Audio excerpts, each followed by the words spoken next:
8h, 11h. 8h, 11h. Mieux vaut le savoir avec Federica. 9h30 sur notre antenne. Oui, la santé nous intéresse, votre santé nous intéresse, la nôtre aussi, bien évidemment. Et c'est bien pour cela que le mercredi est consacré aux actions, aux professionnels, aux acteurs de la santé, sous toutes ses formes, d'ailleurs, chez nous.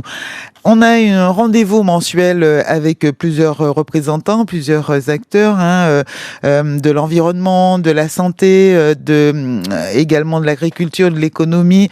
Ici, c'est une petite gazette que nous vous proposons une fois par mois. Elle n'a pas de date fixe donc dans cette émission, mais c'est une heure consacrée donc de manière mensuelle à toutes les connaissances, au savoir, à l'actualité autour de cette molécule, la chlordécone, de sa présence, de son impact, des défis aussi qui nous sont lancés aujourd'hui pour vivre avec ou pour vivre sans la chlordécone. Nous avons plusieurs invités prévus pour ce matin, malgré le petit impair sur l'horaire. On va quand même bénéficier d'une demi-heure pour pouvoir vous apporter des informations autour de cette chlordécone et surtout réfléchir ensemble sur sa présence et son impact sur la production locale. On a en studio déjà Vicky Poulain-Catan, consultante, formatrice, mais aussi membre de Doubout contre chlordécone avec nous en studio. Et c'est avec un large sourire que je vous reçois ce matin, Vicky. Bonjour et bienvenue. Bel bonjour Federica, bel bonjour tout le monde.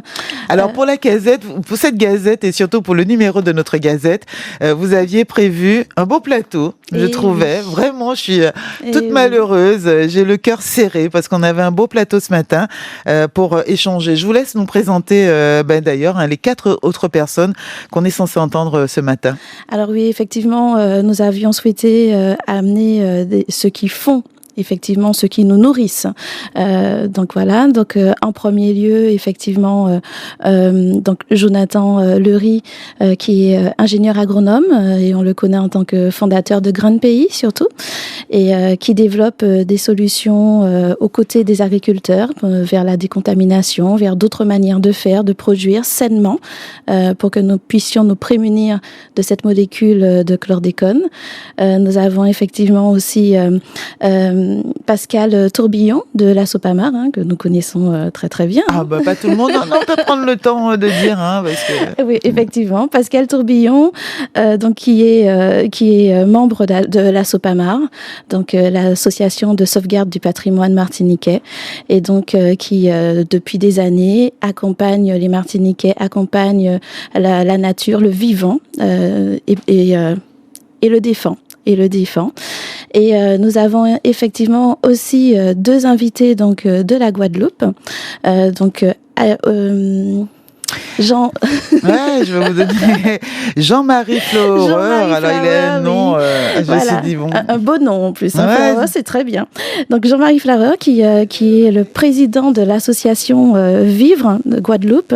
Vivre, qui est une association qui est axée sur la défense environnementale, bien connue, sur la Guadeloupe. Et puis Teddy Gobardan, qui est éleveur en Guadeloupe, éleveur de bovins, et qui lui aussi fait partie de ces agriculteurs, tous ceux qui nous nourrissent et qui, malgré tout, ont moult difficultés à nous fournir de la nourriture saine. Et voilà, donc voilà, toutes ces personnes qui œuvrent au quotidien pour nous nourrir, pour nous apporter une agriculture saine. Alors eux, ils sont en première ligne, faire face justement à l'impact de cette molécule chlordécone donc dans notre alimentation, ils sont les premiers. Exactement. En fait, pourquoi cette thématique ? Parce que premièrement, effectivement, il faut que nous sachions ce que nous mangeons, parce que avec cette molécule de chlordécone, effectivement, on entend une petite musique qui dit manger des riz, manger pâtes et manger l'importé. Le problème avec l'importation, c'est qu'on ne sait pas ce qui est exactement dedans. On est face à une possibilité de cocktail de pesticides. Attention. Et puis manger pâtes et manger des riz, pour notre corps, ce n'est pas forcément la meilleure solution. Ensuite, effectivement, ces personnes au quotidien, il faut se rendre compte que c'est un défi. C'est un défi. Ils n'ont pas forcément les moyens de ce qu'ils sont en train d'entreprendre. Hein. Ils sont en train, souvent seuls, de se battre pour développer d'autres manières de produire, d'autres manières de nous proposer une alimentation saine. Et ce n'est pas évident. Pour exemple, effectivement, l'éleveur, donc Monsieur Gobardon, lui, se retrouve avec des bêtes qui sont régulièrement abattues et sans indemnisation. Comment développer une agriculture comme ça?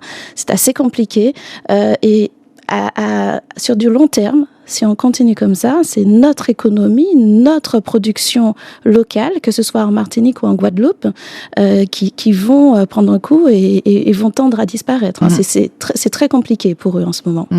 Donc, en fait, comme on disait, c'est première ligne, mais première victime également, quoi. Oui. En fait, ces gens aujourd'hui. Je dirais triplement victimes parce que ils sont souvent les premiers atteints par la molécule chlordécone. Donc, ce sont des personnes qui souffrent dans leur chair, très souvent.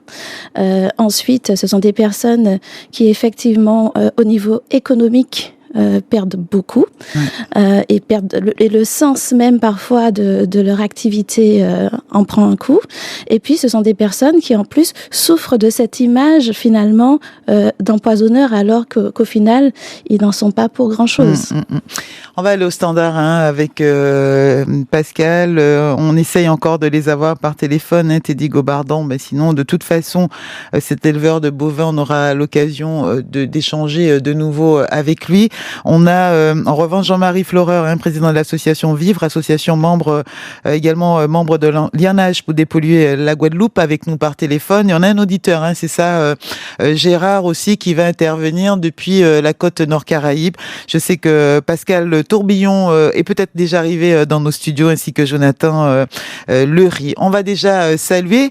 Avant de donner la parole à l'auditeur Gérard, nous allons saluer Jean-Marie Floreur. Bonjour. Bonjour la Martinique. Bonjour, merci d'être avec nous, la Guadeloupe.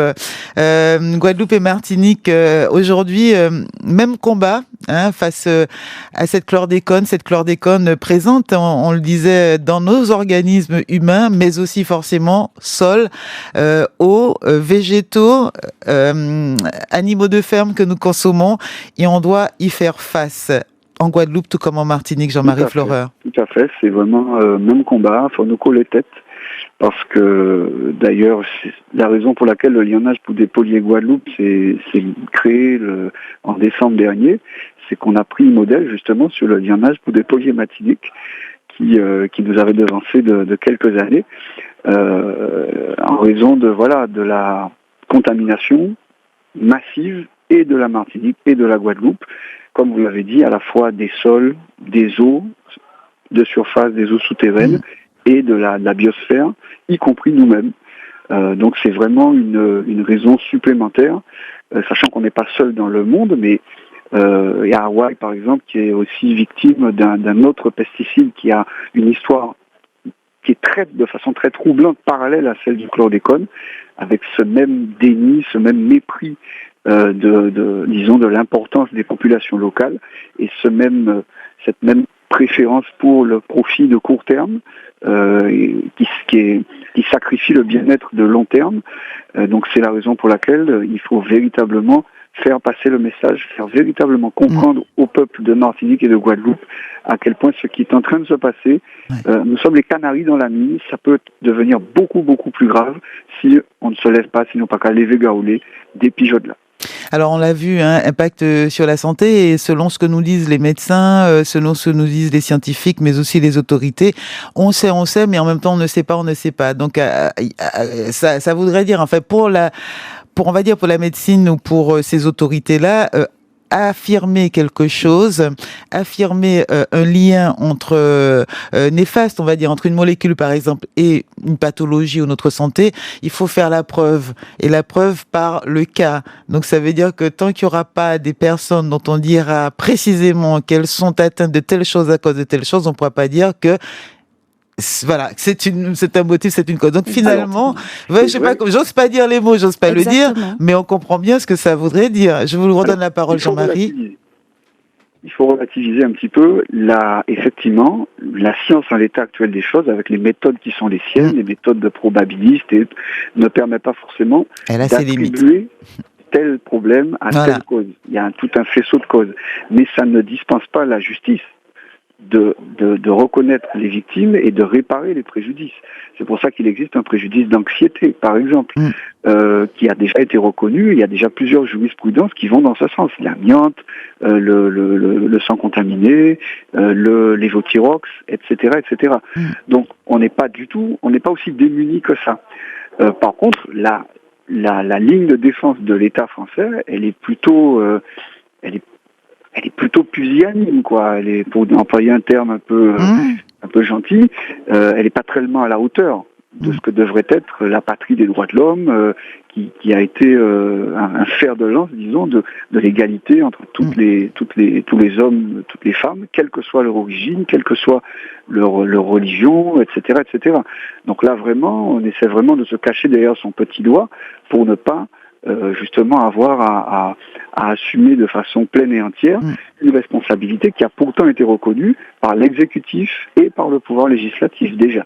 Ouais, donc d'un côté, il y a en effet la méthode, d'un côté. Il y a le système, il y a comment faire, et puis il y a surtout finalement des hommes et des femmes. Il y a l'humain qui souffre et qui lui, il n'a pas de temps à attendre forcément, puisque c'est maintenant. Alors notre invité Pascal Tourbillon nous a rejoint, Jean-Marie, en studio. On rappelle qu'il est avec nous le temps qu'il s'installe. On va donner la parole à des auditeurs. On a Gérard qui était déjà avec nous. Bonjour Pascal Tourbillon. Bonjour Monsieur Tourbillon.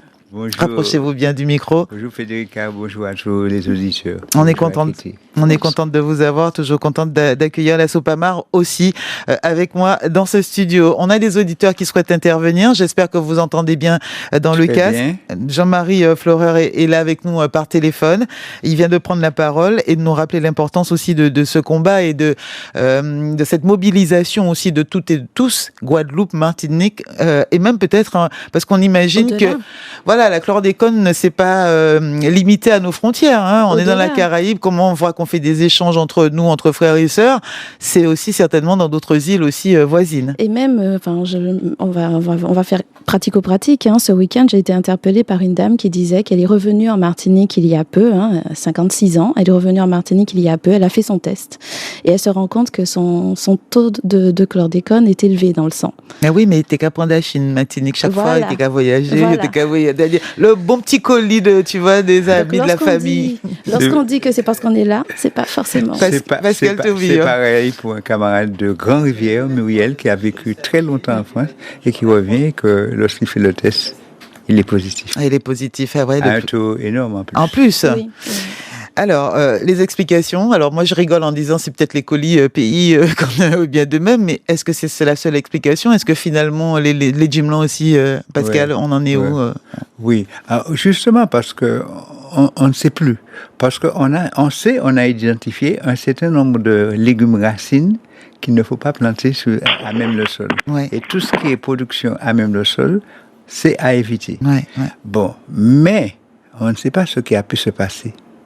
Et puis ensuite, même notre canne à sucre, on nous dit que les premiers à ras de sol sont contaminés. Alors, quelles sont les précautions qu'on doit prendre?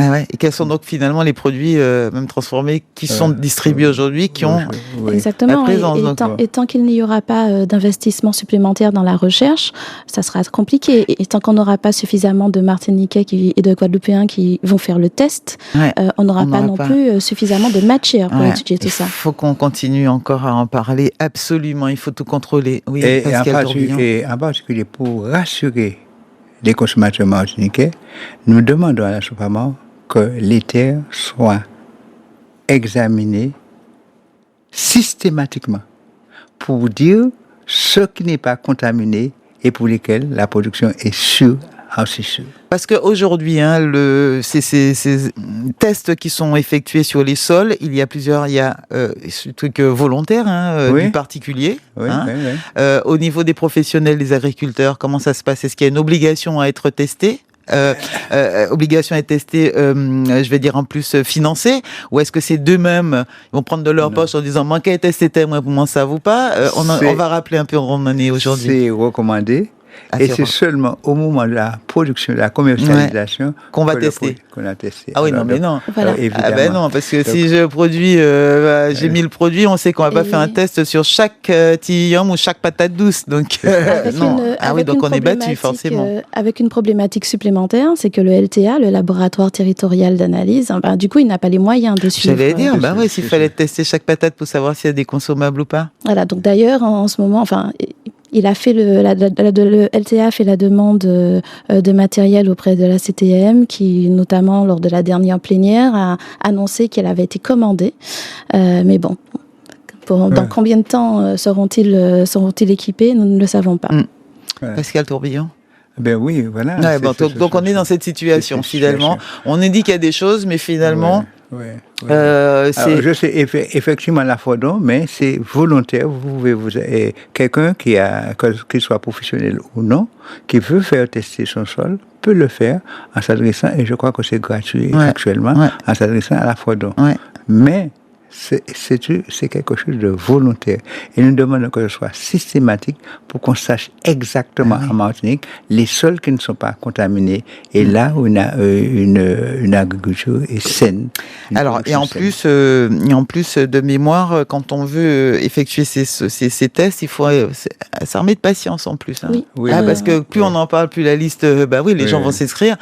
Et c'est pas demain ou la semaine prochaine qu'on vient. Hein. Des fois, c'est 3 mois, 4 mois. 6 mois, il y a des gens qui m'ont dit ça fait 1 an que j'attends. Je peux en témoigner parce que pour faire l'analyse de mes sols à la campagne, je savais qu'on n'avait pas utilisé, mais comme nous sommes à côté, on a fait analyser, mais ça a pris des mois. Hein. Ouais, ça a pris des mois. C'est vrai que l'IREPS, JAFA, la Fredon, en fait, œuvrent à ça, mais ils n'ont pas suffisamment de moyens.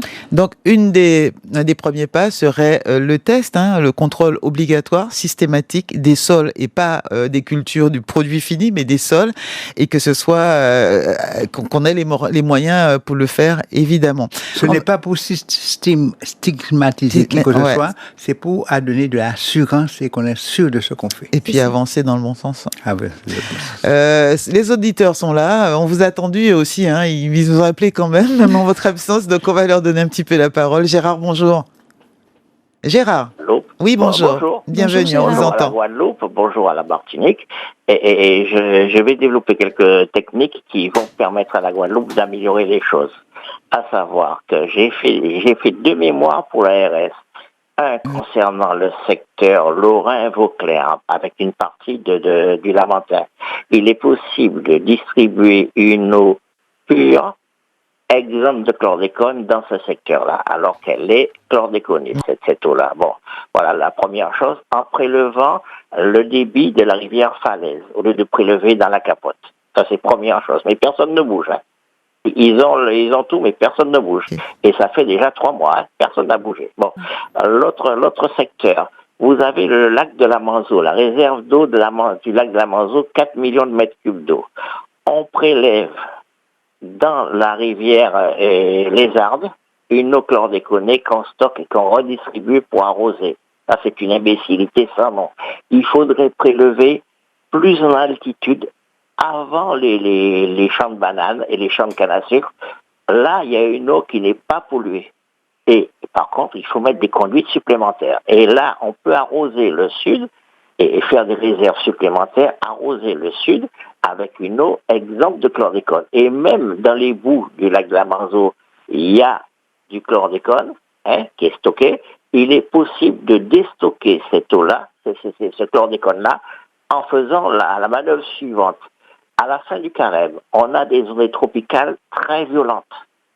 Qu'est-ce qu'on fait? On laisse le lac se vider, que la boue apparaît, que le fond du lac apparaît, puisqu'on a des ondées violentes.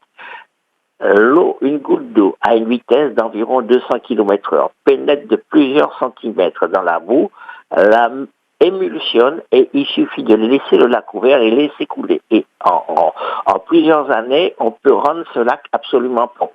Personne ne bouge. Voilà. Et je voulais dire encore une chose, une dernière petite chose. Vous avez une source entre l'Alma et le plateau Boucher. J'ai un cousin qui avait des ennuis de prostate. Depuis 6 mois, je lui amène, quand je descends en Fort-de-France, je lui amène des bidons d'eau. Il boit cette eau, il fait la cuisine avec. Eh bien, il me dit l'autre jour, tu sais, les symptômes ont disparu. Hein. Voilà. Et il ne se lève plus 3-4 fois dans la nuit pour faire pipi. Donc, cette eau est plus que potable. Elle est correcte. Merci Gérard. On va laisser réagir à tes suggestions et à tes remarques. Pascal Tourbillon, déjà. Oui, c'est encourageant que ce soit l'eau de l'Alma soit de bonne qualité. Parce qu'on nous a tellement dit ne pas recueillir l'eau au bord des routes que les gens sont inquiets. Alors que ça, c'est une eau de bonne qualité. Et moi, je peux témoigner, je consomme cette eau régulièrement. Mais là, alors que la population, que le témoignage soit un témoignage de grande valeur pour rassurer la population martiniquaise. Alors moi je mettrais quand même un bémol. Il faut quand même tester ces eaux, puisqu'on sait qu'aujourd'hui les eaux souterraines sont un réservoir de chlordécone et que voilà, il y a eu des études scientifiques dessus. Je vais quand même mettre un bémol. Attendons de voir, et d'où effectivement les moyens que nous demandons pour tout tester, pour avoir une cartographie des sols, des eaux. Alors quand on dit les eaux souterraines justement sont un réservoir de chlordécone, est-ce que ce sont toutes nos eaux souterraines ? Alors, ce qui a été, il y a eu au mois de décembre un colloque scientifique et ces scientifiques ont précisé qu'effectivement, ils ont constaté que sur la Martinique et sur la Guadeloupe, après test, que les eaux souterraines sont des réservoirs de chlordécone et donc il faut faire attention aux eaux de source, aux eaux de rivière et que c'est aussi pour ça que nous ne pouvons plus pêcher toutes nos cribiches, nos machins, on peut pas parce qu'effectivement, ce sont des agglomérats de chlordécone. Donc, méfions-nous. Effectivement, l'eau peut être de bonne qualité, ça, aucun souci. Hein. Par contre, est-ce que la composition de cette eau-là n'a pas de molécules de chlordécone? Ça, à l'œil nu, nous ne pouvons pas savoir. Il y a la pratique quotidienne, nous ne pouvons pas savoir. D'où c'est cette nécessité de absolument tester. Oui, c'est ce qu'on appelle le principe de précaution. Voilà, je crois qu'il faut prendre le maximum de précaution. Seulement, on sait en Martinique, là où il y a eu des bananeraies, là où sortent les sources, là où il y a des écoulements, je pense qu'en aval, peut-être qu'il y a eu ça, mais en particulier, oui, c'est pour ça que je dis sur les hauteurs, et c'est ce que disait le camarade de Guadeloupe. Lorsque nous puisons l'eau en amont des bananeraies, on a de la chance d'avoir de l'eau. Oui. Justement, le camarade de Guadeloupe souhaiterait réagir. Oui, Jean-Marie Floreur. Alors, je vais vous demander une petite respiration, 2 secondes. Il est 9h52, je vous redonne la parole tout de suite. Toutes vos questions au 63 23 23. Mieux vaut le savoir. «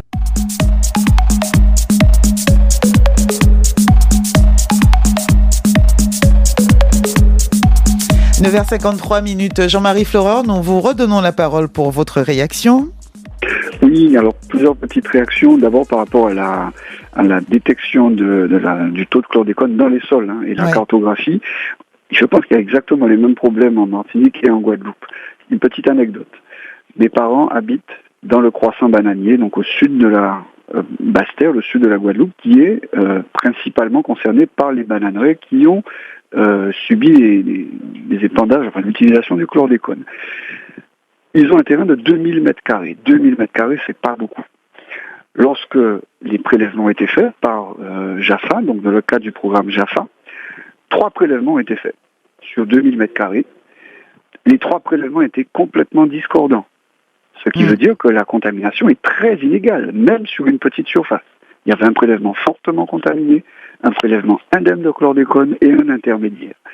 Or, la méthodologie de tous les prélèvements, c'est on prend la moyenne et donc on perd complètement l'information spatiale. On ne sait plus, à l'arrivée, sur la cartographie, où est le maximum de chlordécone. Et c'est ça, finalement, qui nous rend myopes à la répartition du chlordécone dans les sols. Tant qu'on n'aura pas une cartographie beaucoup, beaucoup plus fine, sur 2000 m², il ne faut pas 3 prélèvements, il en faut 20. Pour avoir une vision vraiment 100 m² par 100 m², art par art, pour savoir exactement où est le chlordécone, où il faut donc absolument éviter de planter, où il faut faire porter les efforts de dépollution en priorité, parce que ça coûte très cher, et qu'il faut le faire sur les plus petites surfaces possibles. Première chose. Deuxième élément, quand on dit on sait où on a eu des bananeraies, en réalité, c'est pas aussi simple que ça. Toutes les plantations n'ont pas été déclarées. Absolument. Et puis, le chlordécone était un produit tellement efficace qu'il a été utilisé même en dehors des bananeraies. Donc, là aussi, il faut vraiment avoir cette cartographie la plus fine possible, la plus exhaustive possible, avec une granularité la plus fine possible, pour savoir où il se trouve dans les sols et où il ne se trouve pas. Et là où il ne se trouve pas, eh bien, on peut avoir les coups des franges pour cultiver nos dachines, ignames, patates, manioc, etc., qui nous permettent de progresser vers la souveraineté alimentaire, qui est un enjeu majeur pour nos deux territoires dans les 10-15 ans à venir. Le monde, la planète entière, est en train de subir les affres du dérèglement climatique. Au-delà de 2 degrés, 2 degrés et demi de réchauffement, on est en insécurité alimentaire généralisée sur la planète. Donc, évidemment, dans nos territoires qui sont encore plus dépendants pour l'instant de l'extérieur. Donc, il est vraiment crucial de mettre le paquet, et le plan chlordécone 4, nous disons depuis qu'il a été lancé qu'il manque un zéro. Il manque un zéro, c'est 900 millions, c'est 1 milliard qu'il faudrait pour ne serait-ce que la cartographie soit à la hauteur des enjeux. Alors aujourd'hui, ça a un coût, j'imagine aussi, ces tests, ces contrôles, mais aussi la façon, par exemple, pour les éleveurs, on en a déjà parlé ici, on sait que quand ils grattent, quand ils broutent, quand ils picorent les animaux, ils aussi se polluent, se contaminent et se polluent certainement. Ça veut dire qu'il faut repenser la façon l'élevage, mettre les animaux hors sol, les culturer. Donc ça a un coût tout cela. C'est un coût. Et puis, dernière réaction aussi, par rapport à la dépollution, par exemple, de certains réservoirs, bassins de rétention d'eau, même si les pluies lavent le chlordécone, ça ne fait que déplacer le problème. C'est comme disait Coluche, ça lave la crasse. Ça lave la crasse. Or, justement, une des voies majeures d'exposition au chlordécone par l'alimentation, c'est même plus les légumes racines, ce sont les produits de la pêche. Que ce soit les poissons ou les crustacés. Donc on a vraiment une vision systémique à avoir pour, encore une fois, permettre que le chlordécone soit le mieux cartographié possible, et peut-être que les pêcheurs soient associés à la dépollution du milieu marin. Pour que la pêche, au lieu d'être interdite, soit autorisée, mais pour que le poisson pêché soit éliminé dans des filières dans les filières correspondant à très haute température, pour que le chlordécone soit véritablement détruit. Alors on a beaucoup de choses à dire, je suis vraiment malheureuse de n'avoir qu'une demi-heure finalement avec vous ce matin. Philippe, vous avez appelé 15 fois, vous avez une question. Pas une question, j'ai un constat à faire concernant la situation. Alors, ils comprennent le créole,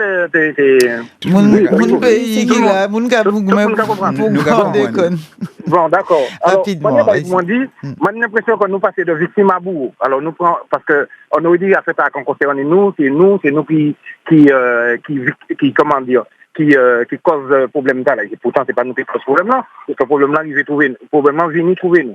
Un bagage, moi, bien comprendre. Je dis, je vais pas parler du chlordécone dans l'eau, mais maman est là. Retrouver Brett là qui était à contenu chlordécone, retrouver notice là, et nous qui savent réellement si c'est en poison, si pas en poison, parce qu'on n'a pas qu'à reprendre d'une manière un docteur sorti en France et puis qui a dit que oui, peut-être ça grave, ça pas grave, mais la notice est bien matchée qu'il est cancérigène, immortel, une toute qualité bagaille en l'air. Et peut-être qu'il ignorait ça. On n'a pas qu'à comprendre. Alors, avec Philippe, il faudrait presque revenir au tout début. La genèse. Voilà, la genèse. Une petite réaction quand même. Pascal Tourbillon, il nous reste 30 secondes quand même. Dans ce cas, il y a beaucoup de choses qui ont été faites. Mais en tout cas, nous avons dit que, au-delà du constat, identifier là où il y a du chlordécone, mettre tout en œuvre pour décontaminer les sols. Alors, ça coûte cher, nous savons, mais nous disons à l'Assopama, et je le répète souvent, que ceux qui ont bénéficié du commerce du chlordécone, qui l'ont vendu, ceux qui ont, avec la banane, qui ont exporté la banane, on doit, pour financer ça, prendre un prélèvement sur les chiffres d'affaires qu'ils ont réalisés. Et c'est ça, et on les connaît, on peut le savoir. Ça, nous le disons fortement. Et puis ensuite, dans beaucoup de pays, on nous dit c'est les payeurs qui doivent être payés. Et ici, on paie. C'est ça, le principe du pollueur-payeur. Voilà, exactement, le pollueur-payeur. Mais deux chiffres. Non, on peut malheureusement pas. On peut malheureusement pas parce qu'il est 10h, la rédaction de France Inter va arriver. Il y a beaucoup d'auditeurs qui souhaitent le numéro de téléphone de la Sopamar, qui me disent qu'ils veulent adhérer à l'association, qu'ils appellent mais qu'ils n'arrivent pas à vous avoir. Donc on va devoir leur laisser un numéro de téléphone. Mais voici de suite France Inter, c'est l'actu.